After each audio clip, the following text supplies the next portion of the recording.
Din sa probinsya, pag maparang ka, hindi ka mababakante. Pero hindi ka may kwarta. Hindi na ako trabaho niya, no? Para ako trabaho, pero nagirit ako na magkatrabaho. Hindi ka gugutom pag nasa sa probinsya na parang ka.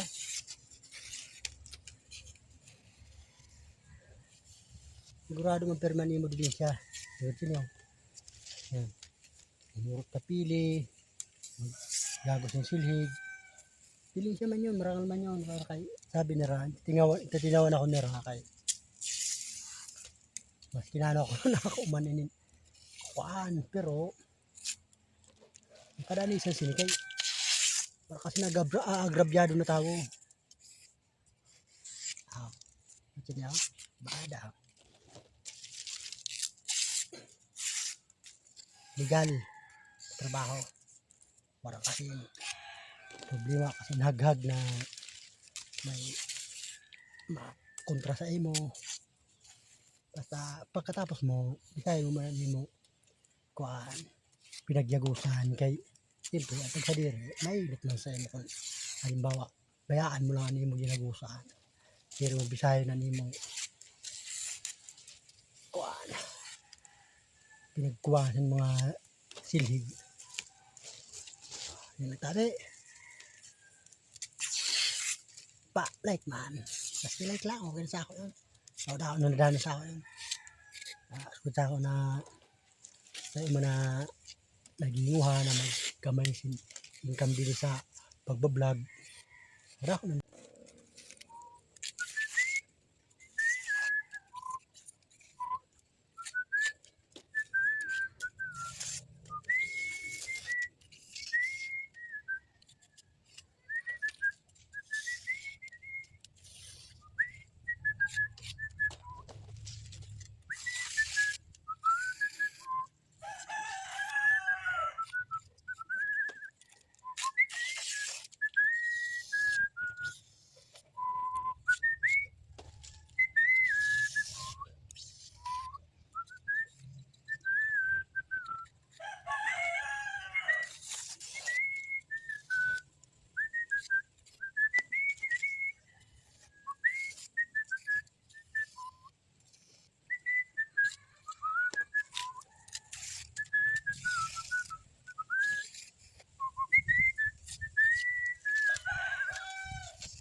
Iniho mga kamartilyo. Negosyo na wala simpuhunan. Ako may man, ano mo kapaglanan. Pagkuha sinin ano. Magihoy. Malang ano mo puhunan. Sila pag himong sa silhig. Walis ting-ting sa Tagalog. Ano mo lang din puhunan. Ano mo kaparangahan. Kapag-ala kumbaga.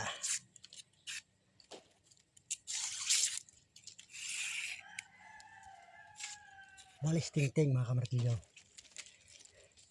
Libre. Warasin. Kung anong ka na puhunan. Kayo iwas. Bayan ang negosyo. Wara puhunan mga kamartilyo.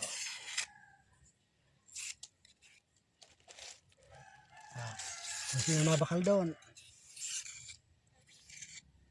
PM lang kung sa ako kay i-deliver ko sa iyo. Warasin shipping fee. Libre lang ihatod sa iyo. Bakal ba yan niyo? Sorry. Bakal niyo kay. Tabi. Bumabal ka mo, PM lang niya ako na ha. I-like man niyo, subscribe na like ha. Follow. Salamat. Payha!